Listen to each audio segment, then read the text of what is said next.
So now in this video, I just figured we'd take a quick look. This is an engine star. A lot of people call them solar generators. It's a portable power station though. There's a battery in there, and we have DC output power and AC output power. In this case, you have to press the button to get the AC. But in any case, usually a quick press of the button will turn it on right there. You got to turn it on to use the power. Should be able to recharge it without turning it on. But in any case, we have that right there. Now, turn it off is not a quick press, at least not for this one. You got to hold down the power button right there. So again, very important you do that. And if you're not leaving it charged all the time, which most people probably don't, you want to turn it off as soon as you're done using it. They tend not to self-shut off. Now, another thing, we have the AC plug right there.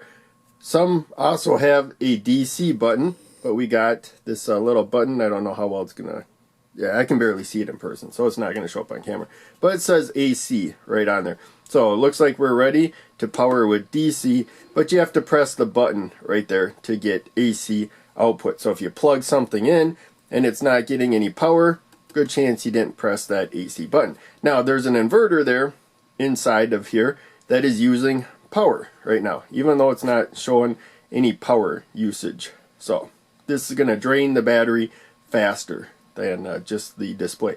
I don't think DC drains the battery terribly fast, but the AC probably will. That inverter probably will pretty quickly. Also, a fan kind of kicked in. Maybe the fan will kick in once in a while and drain it a little bit faster. So again, not exciting stuff, but important stuff to keep in mind when you're using this.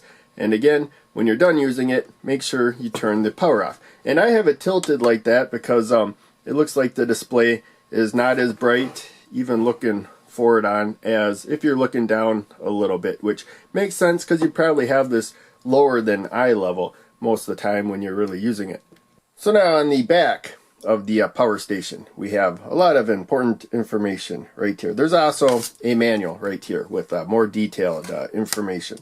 And one reason why I grabbed the manual was for when it comes to the input, that is the charging of this power station right there. And you should be able to charge it and power something with the output at the same time. But all it says there is 15 volts, 2 amps right there. So I think that's the charger that is included, what it provides to it. And the reason why I got the instruction manual is that we have a actual range of voltage that it says you can do. So it said on there 15 volts, 2.4 amps. But there you can see it accepts 13 volts to 23 volts right there. And that higher voltage means that it will change that voltage to the battery voltage, conserving power. So with the higher voltage, it won't need to deliver as much current to the battery as if you use 13 volts right there to get the same amount of power. But in any case, 2.4 amps is the max right there. So there's all kinds of ways you can charge these power stations. You don't have to use their charger, but it's DC power. And so the rules apply. You have a maximum voltage and a minimum voltage, and then a maximum current, but no minimum current. You can limit the current as much as you want. Or if you have a solar panel or something, then, low lights, it won't deliver as much current, and so on. If it drops below, it looks like 13 volts, that solar panel, it's going to stop delivering power. So there's all kinds of ways to charge it, and we're not going to worry about that anymore. So the DC outputs, that's the barrel plug. There's also a USB-C right there. But yeah, you got your power limits right there. So it looks like the output might be down to 9 volts up to 12.6 volts for whatever reason. Maybe it changes based on how much current it's providing. But in any case, 10 amps max, that's the main thing. I try to always stay halfway below maximum most of the time. And then AC output. So this is only a 150 watt power station. Again, I would shoot for about 75 watts most of the time, or less is fine too. The larger power stations, their inverters use up more power just to be on, as I mentioned here. And you got to do testing really to see how much power it's using. So for low power devices, I actually use this, like for my laptop. I don't need anywhere near 150 watts right there.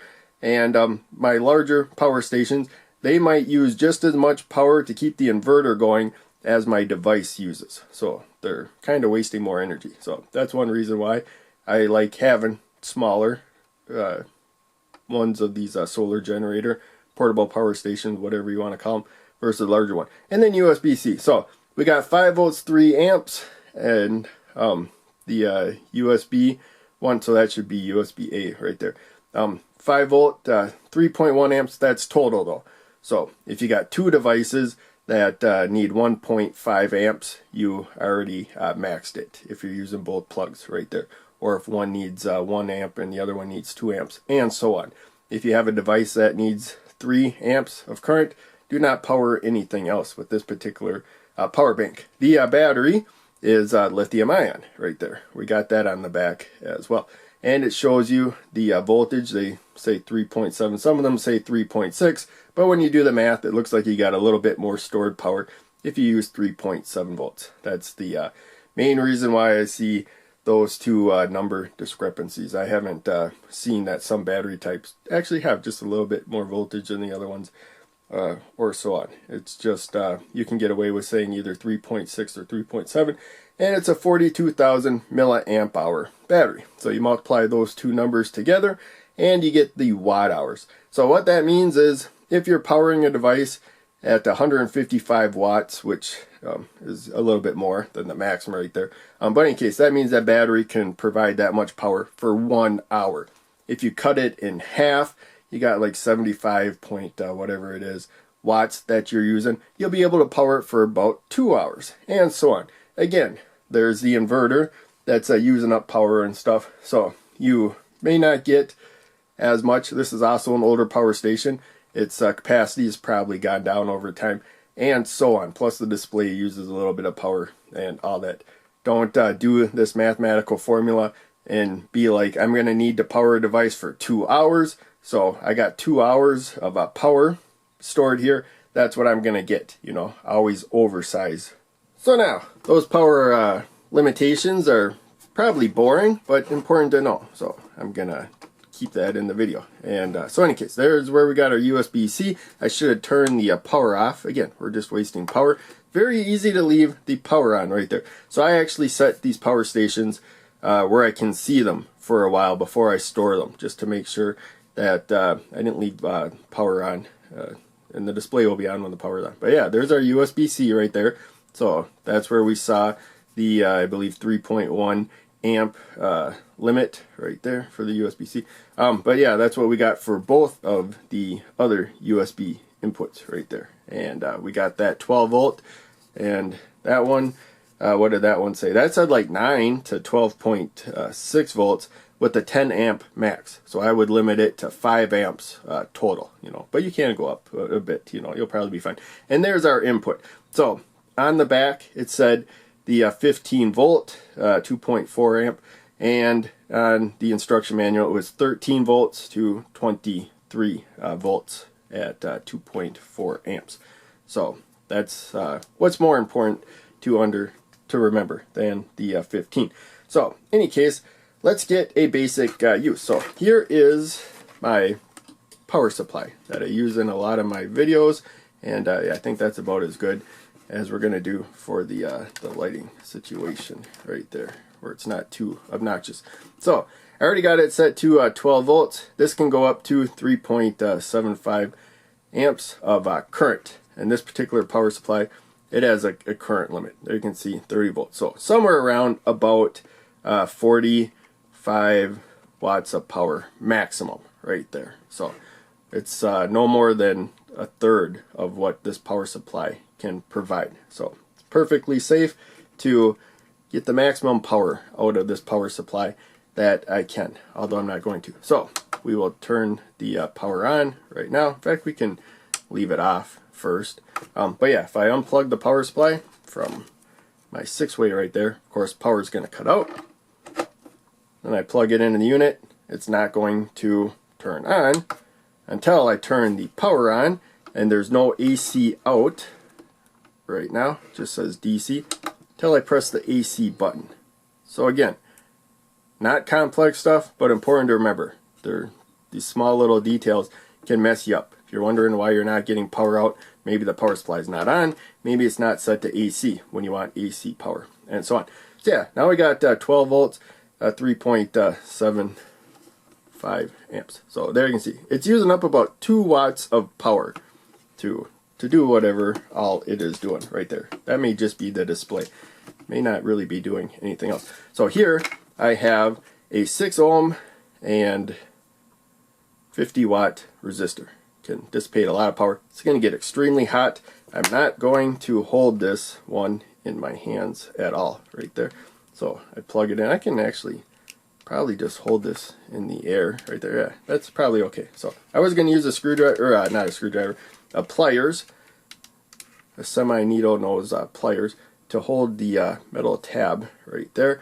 But yeah, I'm just gonna let it dangle. Hopefully I don't accidentally touch myself, because it's gonna get quite hot there. So this seems to want to show voltage when I first power it. But there you can see we got 12 volts right there, about 2 amps of current, which makes sense. It's a 6 ohm resistor. It's a 50 watt resistor. This unit, as I said before, can only output about 45 watts. But again, I try to stay about halfway. So right now we got about 24 watts of power that it is providing. And there you can see the power supply. Remember, this needed about 2 watts just to, I guess, show the display, whatever else it's doing. Now we got about 24 watts approximately right there going through the resistor. There's also power conversions going on. We got AC coming in, DC going out. But there you can see, out of the 24 watts of power we're getting, power supply has to provide about 30 watts right there of total. So we can see that. Some power supplies show, or I think all the ones larger than this, you're pretty much guaranteed, even these days, I think the ones this size, they show a percentage instead of just bars right there. So we might be down to like 97% or something right now. But in any case, you can see that right there. So again, if you're not going to power something with AC, make sure you turn that AC off. That inverter is going to use up a lot of power. Display is going to use a lot of power. So also turn the power supply off. So now, when it comes to recharging, again, this is the input down there. I think I accidentally tried to charge it up there, because often the input is higher than the output. But yeah, we got it there. It comes with the AC to DC charge right there, and also the car one. And I believe this one came with another connector that I put elsewhere, because I had a different use for it, more important. But I could be wrong on it. But yeah, you just simply plug it in, straightforward. I have a two-way right here. Plug it in, and we should have power coming in there. And there you can see the wattage of it charging, and it's mostly charged right there. Very straightforward. Again, if you're in your car, it looks like 35 watts of power is being applied. We can look at the voltage. We could measure it as well with this, and this is the 15 volt 2.4 amp right there. So I think that's why it shows that voltage and current in the back. That's straightforward. And yeah, we charged it without turning it on. So I don't think there's any that you need to turn that on to charge it, but you never know for sure. So that's the thing about these power banks. Sometimes some of them break the rules that should be set for them. So in any case, I got this power supply off. It's 12 volts right now. It said it's got to be at least 13 to get a charge, and it showed 2.4 max current right there. So I'm just going to do 2 amps of current to just be a little safe right there. Power banks, most of them limit how much current is charged to them. And so we got positive to the right, and then negative to the left right there. And I believe this is a positive center. Yeah, positive to the right, just to make sure. I think if I put them in backwards, we'll be okay, but I could be wrong right there. So yeah, I'm just going to take the alligator clips from the power supply right there, and I believe the bottom clip is a little bit smaller. So we're not getting any power yet because this power supply is off. Again, that's one of the things that pops up right there. So yeah, again, it's showing voltage. I think because I plugged it back into the wall. I like to see the current a little more right there. So yeah, this is actually a pretty low current right there. Maybe it's because the power supply is pretty well charged right there. Also, it's 13 volts. That may be the other problem right there. That's what it was. We didn't have quite enough voltage to kick it out. So it is not limiting the current at this point right there. It's also not 2.4. Let's try 2.56. Okay, it went up, and so we're charging it with a little more current. There we go. It stopped at about 2.5 right there. So I think that's close enough to the current limit that they said. And also, we may be using up some power in the conversion. But yeah, the power supply is limiting that current. If I go to 15 volts, then I think we'll see it go down a little bit more. And it's set up to 23 volts. So we'll go to that. But in any case, again, we could be using a solar panel or whatever. The power bank is limiting the current. And so that's the main thing to be aware of. Actually, no, we reached the limit that this power supply can provide at this voltage. That's what's limiting the current right there. So that's a little bit unfortunate. Let's go back to a lower voltage. I'm not sure what voltage we can get a higher. So yeah, at 20 volts I have a max of 2.5 amps. So unfortunately, this did not test whether the power bank will be what limits the current, unless I believe 17 volts. We were able to get a higher current out. There we go, about 3. So why is that showing voltage? There we go. Now it is limiting the current. So we did prove that right there. But again, important test. I have a EcoFlow larger power station I used to power the fridge and the microwave when the power went out. Only had to use it once so far. But any case, that one does not limit current coming in. It shuts down once you try to give it too much current and you get like an error message or something popping up. So that one you definitely have to limit current. Most power stations though, they will limit the current as long as you stay within the voltage range. So now we're going to talk about pass-through charging, and this is my laptop right there that I'm plugging in there. And again, this is not going to provide power until we turn the power on and we hit AC right there. So the laptop's not doing anything, not using up much power. The battery's pretty much fully charged right there. It was fully charged when I unplugged it, and there you can see like 7-8 watts or something. Not very much. And now pass-through charging means that we can be providing power, usually more power than this, but I don't think I need to test that,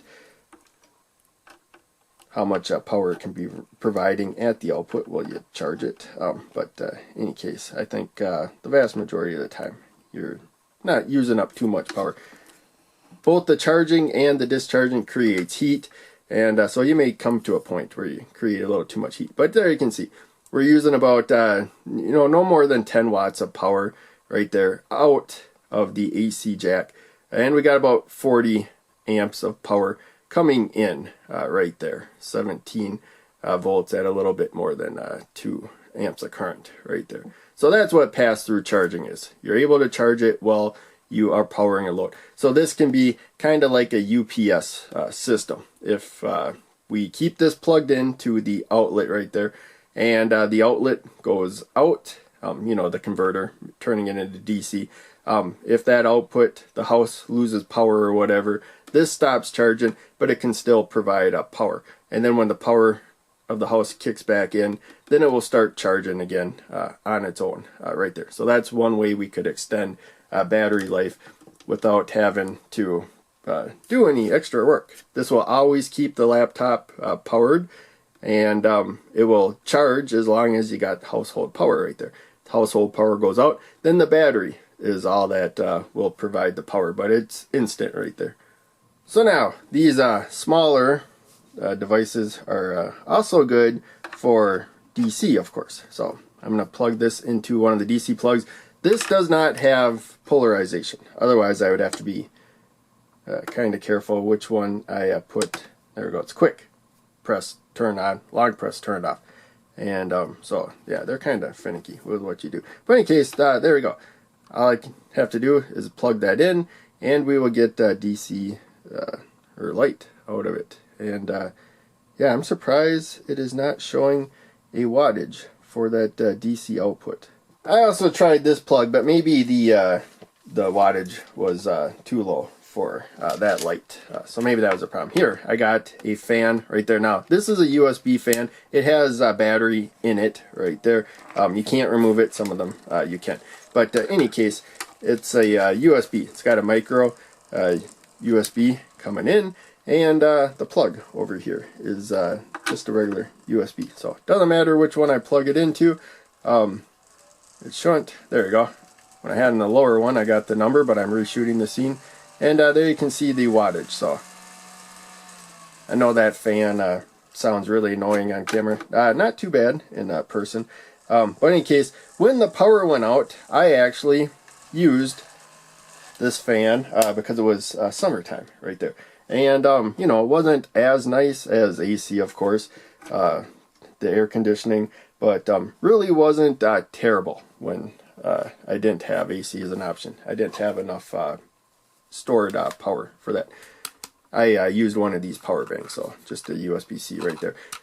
When it comes to how much storage you're going to get from these 2 units right there, some of these power banks, the smaller ones, have the same amount of storage as these portable ones, about 88 watt hours approximately or so. They usually cost about 3 times as much as these, you know, when you look at the sales and stuff.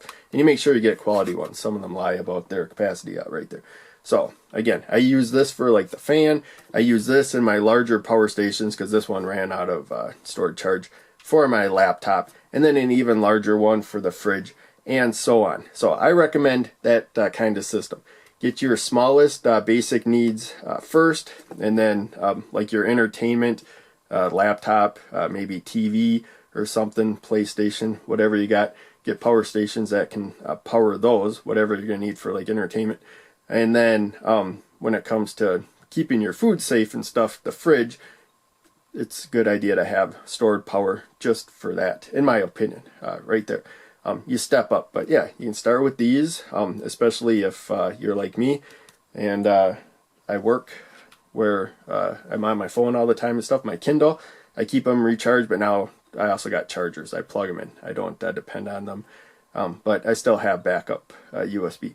And then power stations for low power AC devices right there, these smaller ones. And then there's larger ones. They work exactly the same, but like the fridge, the microwave, there's a lot of stuff that needs a lot of power for a certain period of time. You're going to need a power station that can handle that. So it's a lot more money. That's why I keep them separate. I don't just use that largest power station to power everything. I break it up, and you know, I bought the big power station actually first, but if I had over to do again, I would have worked my way up. And so in any case, this was intended for absolute beginners. Again, make sure you turn that power button off. But that's really the basics that you need to know about power stations. There's probably over 1 million videos of people going over power stations, mostly the large ones, doing tests with the high power stuff and whatever. The basic principles are the same. That's the main thing. If you understand everything in this video that I presented, you'll understand probably at least 80% of any other video that you watch after that point. And so, you know, it looks confusing until you understand it, then it's really simple. So that's it. Thanks for watching. Make sure you check out one of the other videos I'm posting on the screen, and check out the links down below. They all help out a lot. I'll see you in the next video.